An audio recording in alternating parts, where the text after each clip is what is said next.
Most welcome है, आपका स्वागत है। मैं आपको सोशल साइंस के अंदर ज्योग्राफी वाली किताब से सेकंड जो चैप्टर है वन्य और वन्यजीव है वो पिछले 2 दिन से मैं आपको पढ़ा रही हूँ। मैंने इसके बारे में कुछ इम्पोर्टेंट तथ्य है जो आपको बता दिए थे। आज जो हम इस पाठ को आगे शुरू करने के लिए जा रहे हैं वो हमारा टॉपिक है कि वन और वन्यजीव संसाधनों के प्रकार और वितरण। टॉपिक हमारा वन व वन्यजीव, वन व वन्यजीव संसाधनों के प्रकार, वन और वन्यजीव संसाधनों के प्रकार और वितरण, और वितरण। आज का हमारा टॉपिक है वन और वन्यजीव संसाधनों के प्रकार और उनका वितरण, कि जो वन और वन्यजीव संसाधन हैं उनके कितने प्रकार हैं और वो कहाँ कहाँ पर निवास कर रहे हैं। देखिए, लिखते हैं हम इसमें, भारत में अधिकतर वन, स्टार डाल के, भारत में अधिकतर वन और वन्य जीव, भारत में अधिकतर वन्य और वन्य जीवन या तो प्रत्यक्ष रूप से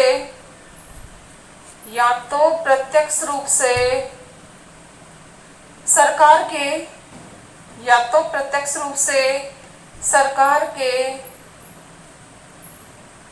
अधिकार क्षेत्र में आता है, अधिकार क्षेत्र में आता है, या अन्य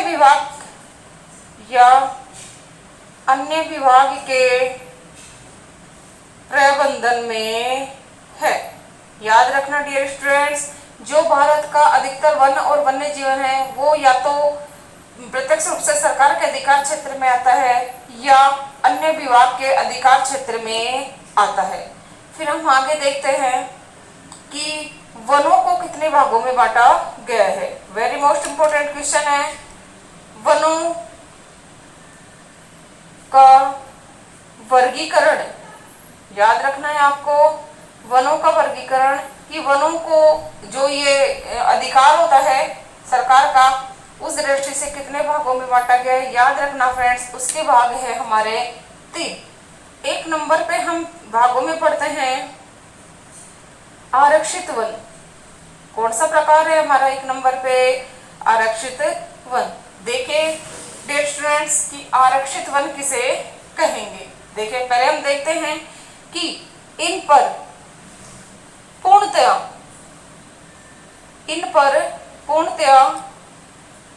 सरकार का नियंत्रण होता है। इन पर पूर्णतया सरकार का नियंत्रण होता है। कौन से वनों की बात कर रहे हैं हम? आरक्षित वनों की।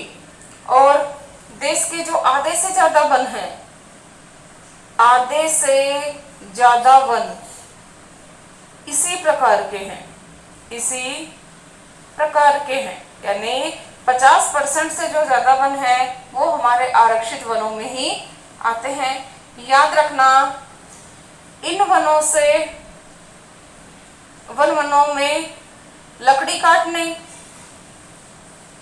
काटने व पशु चराने पर पूर्णतया प्रतिबंध है, कि ना तो इन वनों से लकड़ी काटी जा सकती है और ना इनसे हम पशु चरा सकते हैं।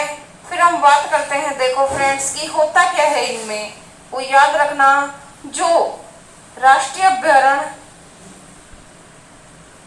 अभ्यारण्य और जो वन्यजीव अभ्यारण्य हैं वे इन्हीं वनों में पाए जाते हैं, यानी उनका विकास है वो इस प्रकार के वनों में ही किया गया है। अब हम जो दूसरा प्रकार है इसका वो देखिए फ्रेंड्स, कि जो वनों का वर्गीकरण है उसका जो दूसरा प्रकार है वो हम यहाँ पर पढ़ने के लिए जा रहे हैं। और वो जो दूसरा प्रकार है वो लिखते हैं हम कि वो कौन सा है। देखिए 2 नंबर पे आपको लिखना है रक्षित वन। 2 नंबर पे हमें लिखना है फ्रेंड्स रक्षित वन। पहला हमारा आरक्षित वन था और दूसरा जो प्रकार है हमारा वो है हमारा रक्षित वन। अब देखो फ्रेंड्स कि रक्षित वन कौन से होंगे, उनके अंदर क्या होता है। देखिए इन पर भी राज्य सरकार का नियंत्रण होता है।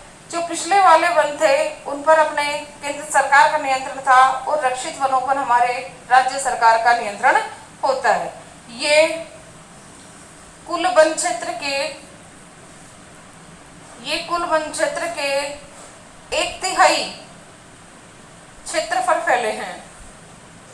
क्षेत्रफल हैं या कुल वनों का 1/3 जो भाग है वो हमारे रक्षित वनों में आता है। देखो इन्हें नष्ट होने से बचाने के लिए इन्हें नष्ट होने से बचाने के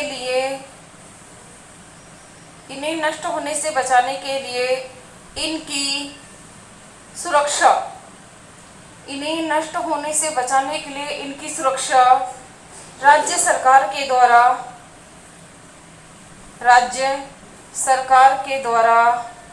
की जाती है। और याद रखना राज्य में स्थित जो वन्यजीव अभयारण्य होते हैं, अपने आरक्षित निश्चित क्षेत्र होते हैं, वो सारे अपने रक्षित वनों में ही आते हैं।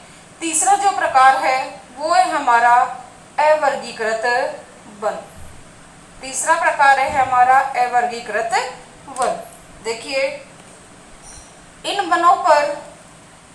पर वन विभाग का नियंत्रण होता है। इन पर वन विभाग का नियंत्रण होता है। फ्रेंड्स लेसन को अच्छी तरह से समझने के लिए आप वीडियो के एंड तक है जो जरूर बने रहिए। और यदि आपको ये वीडियो पसंद आ रहा है तो प्लीज़ इसे ज़्यादा से ज़्यादा शेयर करिए। आगे देखिए जो अवर्गीकृत वन थे उन पर वन विभाग का नियंत्रण होता है। और एक इम्पोर्टेंट तथ्य लकड़ी काटने व पशु चराने पर कोई प्रतिबंध नहीं, अर्थात इनमें हम लकड़ी भी काट सकते हैं और पशुओं को भी चरा सकते हैं। लकड़ी काटने और पशु चराने पर पूर्णतः इनमें प्रतिबंध होता है। फिर देखिए इसमें हम आगे पढ़ रहे हैं कि जो अवर्गीकृत वन है, ये जो कुल वनों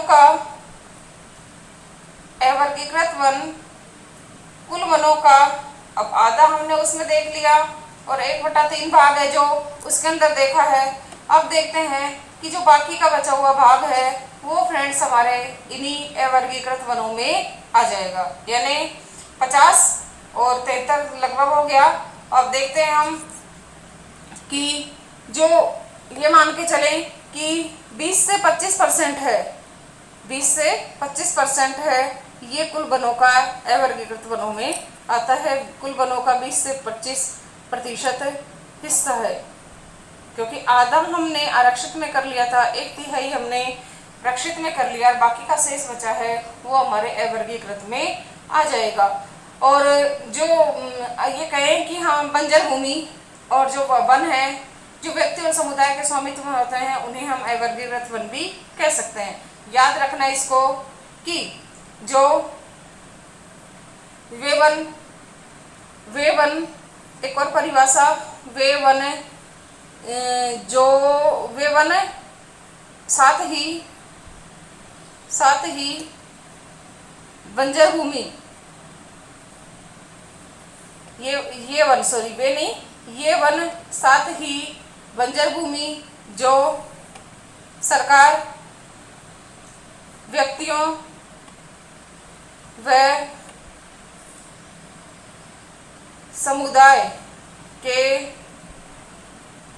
स्वामित्व में है, यानी अवर्गीकृत वनों में हमारे बंजर भूमि भी आ जाएगी और जो वन विभाग का नियंत्रण होता है हमारे, वो वन भी आ जाएंगे। जो 20 से 25% हिस्सा है वन विभाग का इन पर नियंत्रण रहता है और इन पर पशु चराने और लकड़ी काटने पर कोई भी प्रतिबंध नहीं होता है। अब हम आगे इसी पार्ट के अंदर अगला जो हम पॉइंट पढ़ने के लिए जा रहे हैं वो है हमारा समुदाय और संरक्षण। देखिए आप नेक्स्ट पॉइंट डालिए, समुदाय व संरक्षण। समुदाय और संरक्षण। देखिए वन हमारे देश में, वन हमारे देश में कुछ मानव प्रजातियों के आवास भी हैं।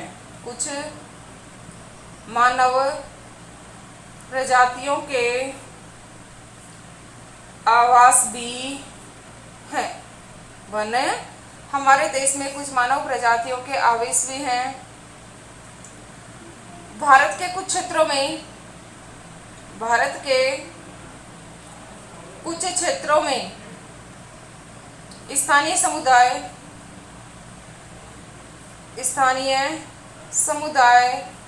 दीर्घकाल में अपनी आवश्यकताओं की पूर्ति के लिए, अपनी आवश्यकताओं की पूर्ति के लिए सरकारी अधिकारियों के साथ मिलकर, सरकारी अधिकारियों के साथ मिलकर अपने आवासों के संरक्षण में जुटे हैं। देखा हमने पढ़ा कि वन हमारे देश में कुछ मानव प्रजातियों के आवास में भी है। भारत के कुछ क्षेत्रों में जो स्थानीय समुदाय है वो दीर्घकाल से अपनी आवश्यकताओं की पूर्ति के लिए, दीर्घकाल से अपनी आवश्यकताओं की पूर्ति के लिए सरकारी अधिकारियों के साथ मिलकर अपने आवासों के संरक्षण में जुटा है।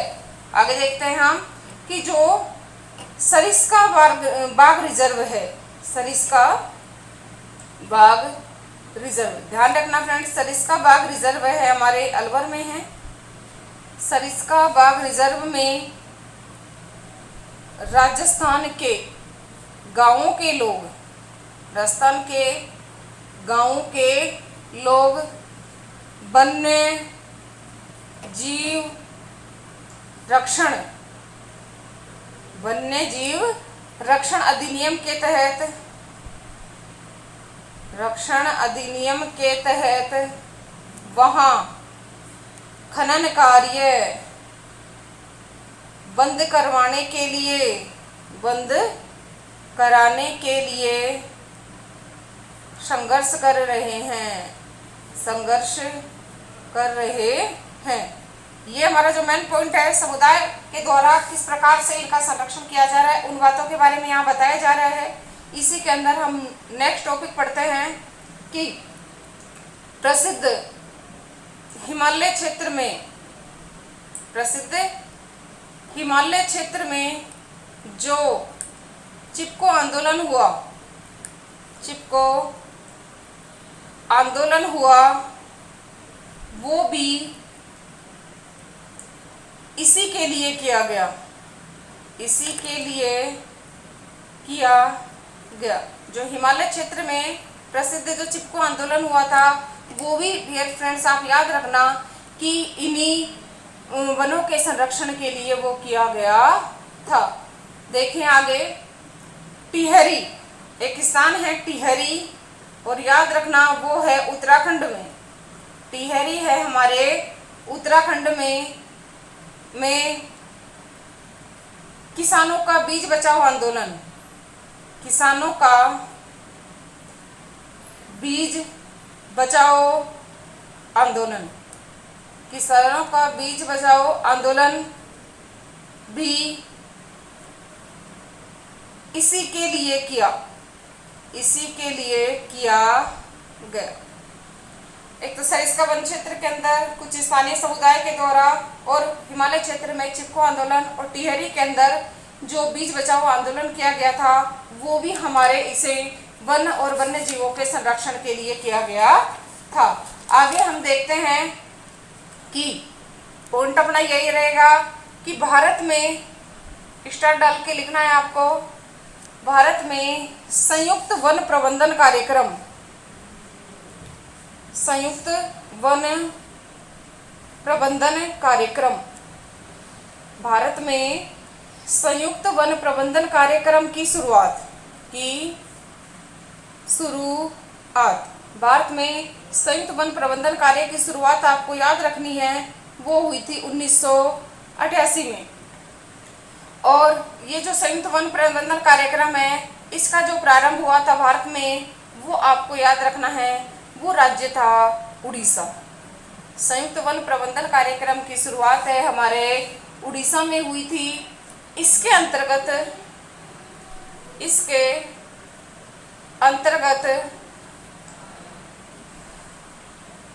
रक्षित वनों के बचाव के लिए कार्य किया जाता है और गांवों के स्तर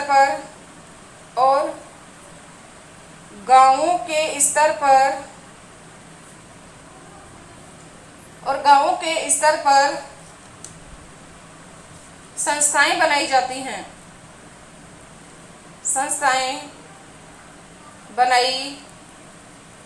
है, जिसमें ये जो संस्थाएं हैं उनकी बात कर रहे हैं हम, जिसमें ग्रामीण तथा वन विभाग के अधिकारी, जिसमें ग्रामीण तथा वन विभाग के अधिकारी संयुक्त रूप से कार्य करते हैं।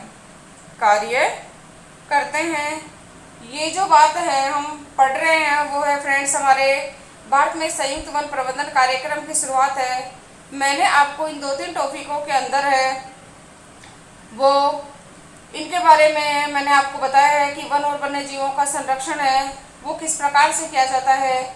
मैं अभी अपने इस पार्ट का जो कुछ भाग और बच रहा है और साथ ही कुछ इम्पोर्टेंट क्वेश्चन उनके बारे में मैं आपको एक साथ नहीं बता करके उनको छोटे छोटे टुकड़ों में अगले वीडियो के अंदर बताऊंगी।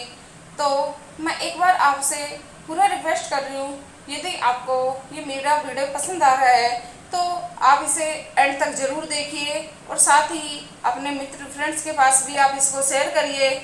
और यदि आप चैनल पर नए हैं तो प्लीज़ चैनल को आपको सब्सक्राइब भी करना है, लाइक करना है, कमेंट करना है। Thank you.